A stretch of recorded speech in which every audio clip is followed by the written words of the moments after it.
Good morning guys. तो चलिए start करते हैं आज की रिवीजन क्लास। देखिए हमारा पहला प्रश्न क्या है। मृदा स्वास्थ्य कार्ड योजना ये कब शुरू हुई थी? 19 फरवरी 2015 में। और पूछे कहाँ से? तो राजस्थान के श्री गंगानगर जिले के सूरतगढ़ से। और इसकी थीम क्या है? स्वस्थ धरा खेत हरा। वैसे हम विश्व मृदा दिवस भी मनाते हैं, वर्ल्ड सॉइल डे 5 दिसंबर को। और 2021 में इसकी थीम क्या रही?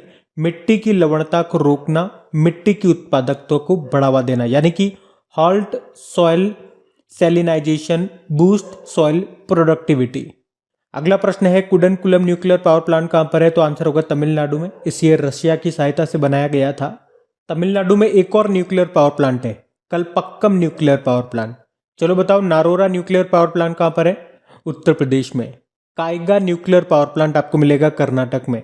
काकरापार न्यूक्लियर पावर प्लांट आपको मिलेगा गुजरात में। एक तारापुर न्यूक्लियर पावर प्लांट भी है, महाराष्ट्र में है। और रावत भाटा न्यूक्लियर पावर प्लांट आपको मिलेगा राजस्थान में। बताओ एशिया का पहला न्यूक्लियर रिएक्टर कौन सा है? अप्सरा, जिसे स्थापित किया गया कहाँ पे? मुंबई में। और अगला प्रश्न है, फेडरल बैंक के सीईओ का नाम क्या है? श्याम श्रीनिवासन। फेडरल बैंक जिसका हेडक्वार्टर मिलेगा आपको केरल में। इसकी टैगलाइन होती है योर परफेक्ट बैंकिंग पार्टनर। अभी इसने फेडी नाम से एक artificial intelligence based virtual assistant भी लॉन्च किया था। उसके अलावा महिला मित्र प्लस नाम से एक बचत योजना भी शुरू की है। डिज्नी बोर्ड की पहली महिला अध्यक्ष का नाम क्या है? Susan Arnold. बताओ कशिक लाकड़ा का संबंध किस खेल से है? Club throw. इनका नाम अभी न्यूज में था। और आपको बताइए हमारी रिवीजन क्लास में जो स्टैटिक क्वेश्चंस होते हैं, ये वही क्वेश्चंस होते हैं, वही स्टैटिक क्वेश्चंस होते हैं जो आपके करंट अफेयर से निकल के आते हैं। तो ये मोस्ट इंपॉर्टेंट क्वेश्चंस हैं क्योंकि ये करंट अफेयर से निकल के आ रहे हैं। तो अभी 2021 में जो एशिया यूथ पैरालंपिक गेम्स हुए थे इनमें, उसमें गोल्ड मेडल जीता इन्होंने, तो इनका नाम ध्यान रखना। असम राज्य का सर्वोच्च नागरिक राज्य पुरस्कार मिलेगा किसको? रतन टाटा जी को। और उस पुरस्कार का नाम है असम वैभव। साउथ सूडान जो कि अफ्रीकी देश है, उसने किस साल तक, किस वर्ष तक बाल विवाह समाप्त करने का लक्ष्य रखा? 2030 तक। साउथ सूडान जिसकी कैपिटल होती है जुबा। और करंट अफेयर्स की क्लास में हम लोगों ने देखा था कोप 26 का आयोजन हुआ था ग्लासगो स्कॉटलैंड में। उसमें भारत ने 2 लक्ष्य रखे। नेट जीरो कार्बन उत्सर्जन बनने का टारगेट रखा 2070 तक, और 2030 तक रिन्यूएबल एनर्जी का टारगेट रखा। कितना प्रोडक्शन करेंगे? 500 गीगावाट। और नागालैंड ने 2030 तक ही 100% लिटरेसी साक्षरता का लक्ष्य रखा है। मलेरिया को खत्म करने का लक्ष्य हमारा 2030 ही है, और टीबी को खत्म करने का लक्ष्य 2025 है। बताओ बैडमिंटन वर्ल्ड फेडरेशन का हेडक्वार्टर कहाँ पर है? कुआलालंपुर मलेशिया में। अभी आपको याद होगा badminton world federation men's player of the year चुना गया था डेनमार्क के विक्टर एक्सेलसेन को। और women player of the year चुना गया था ताइवान की ताई जू यिंग को। भारतीय नौसेना दिवस कब मनाते हैं? इंडियन नेवी डे 4 दिसंबर को। और हमारे नेवल चीफ नए बने अभी, आर हरि कुमार नाम है। वैसे एयरफोर्स डे हम मनाते हैं 8 अक्टूबर को, और इसके भी हमारे नए चीफ बने हैं एयर चीफ मार्शल विवेक राम चौधरी। आर्मी डे हम 15 जनवरी को मनाते हैं। इसके आर्मी चीफ कौन है? हमारे Manoj Mukund Naravane. International monetary fund का हेडक्वार्टर मिलेगा आपको वॉशिंगटन डीसी में। इसकी मैनेजिंग डायरेक्टर है क्रिस्टालिना जॉर्जीवा। और अभी इसकी डेप्यूटी मैनेजिंग डायरेक्टर कौन बनी है? जो कि इंटरनेशनल मॉनेटरी फंड की चीफ इकोनॉमिस्ट है, मुख्य अर्थशास्त्री हैं गीता गोपीनाथ। 2 रिपोर्ट आप याद रखना, एक तो वर्ल्ड इकोनॉमिक आउटलुक रिपोर्ट और ग्लोबल फाइनेंशियल स्टेबिलिटी रिपोर्ट। इसको जारी करता है इंटरनेशनल मॉनेटरी फंड। और हाँ गाइस, अनअकैडमी आपके लिए लेकर के आया है बढ़िया बैचेस ताकि आपकी तैयारी हो एकदम पक्की। तो आज ही सब्सक्राइब करें अनअकैडमी प्लस और पाएं अंकुश लांबा, आशीष अरोड़ा, निमिषा बंसल और इंडिया के और भी टॉप एडुकेटर्स एक ही प्लेटफॉर्म पर। देखो आपको बैचेस बिल्कुल बेसिक से लेके बिल्कुल हाई लेवल तक मिल जाएंगे। और जितने भी बैचेस हैं, जितने भी कोर्सेज हैं, उनमें आपको डेडिकेटेड डाउट सेशंस भी मिलेंगे। तो ये एक ऐसा मौका है जहां पे आप एडुकेटर्स के साथ लाइव इंटरेक्ट करके अपने डाउट्स को क्लियर कर सकते हैं। और इसी सब्सक्रिप्शन में आपको मॉक टेस्ट भी मिलेंगे डिटेल्ड एनालिसिस और एक्सप्लेनेशन के साथ। तो अगर आप बैंक एग्जाम की तैयारी कर रहे हैं तो ये सही मौका है इस अपॉर्चुनिटी का लाभ उठाने का। और देखिए जितने भी अपकमिंग बैचेज हैं उनकी लिस्ट आपको स्क्रीन पर दिख रही होगी। और हाँ, सबसे इंपॉर्टेंट बात, जल्दी प्लस सब्सक्रिप्शन की फीस बढ़ा दी जाएगी। और हाँ, बिना कोई वक्त जाया कीजिए सब्सक्राइब करें अनअकैडमी प्लस पर और इस मौके का फायदा उठाएं। तो करना क्या है, बेसिकली बिना कोई देरी किए जाइए और अनअकैडमी प्लस का सब्सक्रिप्शन ले लीजिए। और हाँ, सबसे इंपॉर्टेंट बात, मेरा कोड इस्तेमाल करना मत भूलिएगा। कौन सा? क्रैक एग्जाम 10, क्योंकि इसे यूज करते ही आपको 10% का इंस्टेंट डिस्काउंट मिल जाएगा, आपकी फीस कम हो जाएगी। तो जितने भी इंपॉर्टेंट लिंक्स हैं आपको नीचे डिस्क्रिप्शन में मिल जाएंगे, वहां जाकर के आप इसे चेक कर सकते हैं और इनका फायदा उठा सकते हैं। अभी हम बढ़ते हैं आगे। चलिए डेज की बात करते हैं। विश्व शाकाहारी दिवस ये हम मनाते हैं 1 नवंबर को। एक वर्ल्ड वेगन डे भी होता है, ये तो वेजिटेरियन डे हो गया, एक वर्ल्ड वेगन डे भी होता है जो कि 1 अक्टूबर को मनाया जाता है। विश्व सुनामी जागरूकता दिवस ये 5 नवंबर को मनाते हैं। देखो, इसी के साथ मैं आपको बताऊंगा एक विश्व समुद्र दिवस भी होता है, वर्ल्ड मैरीटाइम डे, जो कि सितंबर के आखिरी गुरुवार को मनाया जाता है, यानी कि इस साल हमने 30 सितंबर को मनाया। और नेशनल मैरीटाइम डे होता है जो कि 5 अप्रैल को मनाया जाता है। और वर्ल्ड साइंस डे कब मनाते हैं? 10 नवंबर को, जिसकी थीम क्या रही? Building climate ready communities. एक वैसे नेशनल साइंस डे भी होता है जो कि 28 फरवरी को मनाते हैं। राष्ट्रीय कैंसर जागरूकता दिवस कब मनाया जाता है? तो आंसर होगा 7 नवंबर को। एक वर्ल्ड कैंसर डे भी होता है जो 4 फरवरी को मनाते हैं।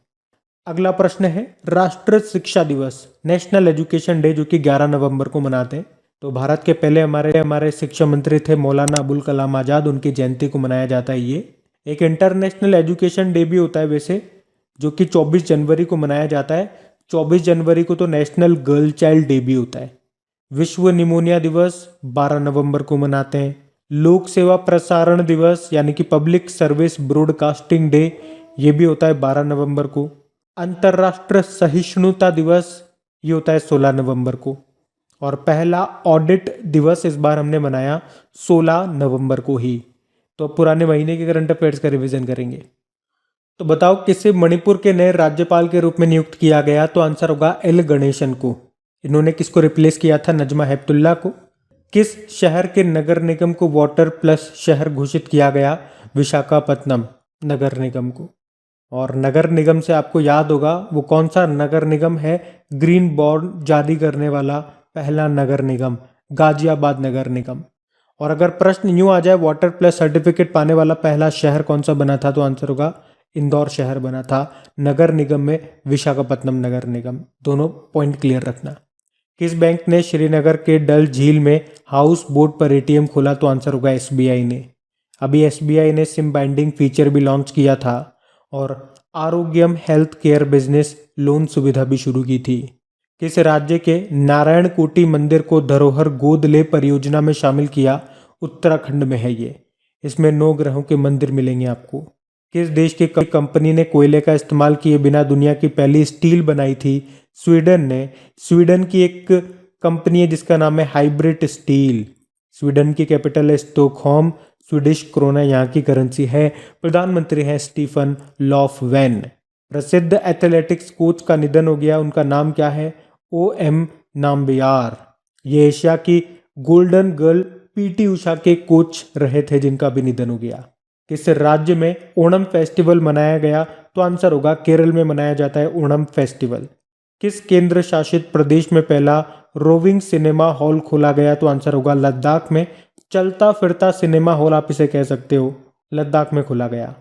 फिर बताओ CVC यानी कि सेंट्रल विजिलेंस कमिश्नर ने किसे सलाहकार बोर्ड का अध्यक्ष नियुक्त किया? तो आंसर होगा TM भसीन को।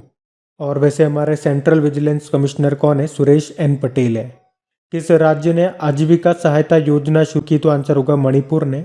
और यह उन लोगों की मदद के लिए है जो कोविड-19 से सबसे ज़्यादा प्रभावित हुए हैं। कपिल शर्मा की जीवनी द कपिल शर्मा स्टोरी, इसको किसने लिखा है? अजिताभा बोस ने। इन्हें पॉकेट्स बुक का राजा भी कहते हैं। विश्व जल सप्ताह ये कब मनाया गया? तो आंसर होगा 23 से लेकर 27 अगस्त तक। और इसकी थीम क्या रही? Building resilience faster.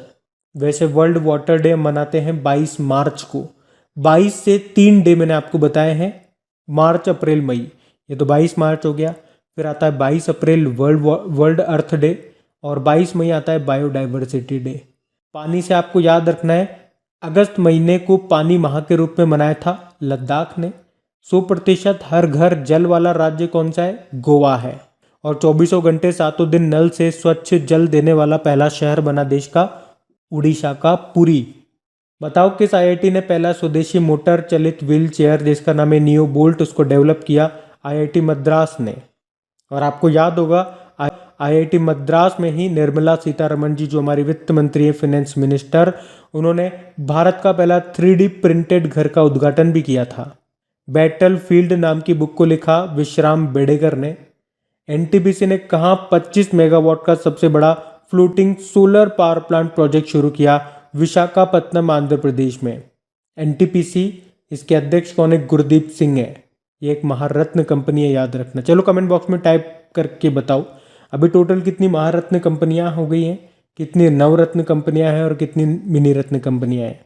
अपडेटेड वाला डेटा बताना है आपको। किस राज्य सरकार ने लाडली लक्ष्मी योजना के तहत 20,000 रुपये देने की घोषणा की? तो आंसर होगा मध्य प्रदेश।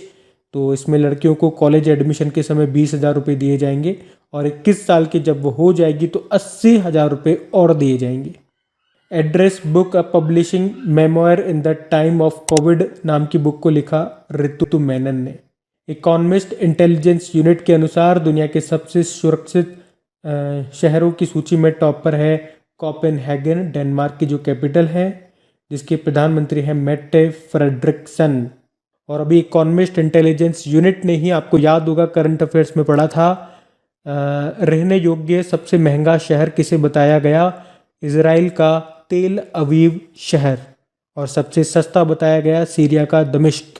बताओ mission domination and unfinished quest नाम की बुक को लिखा एक तो बोरिया मजूमदार और कुशान सरकार ने।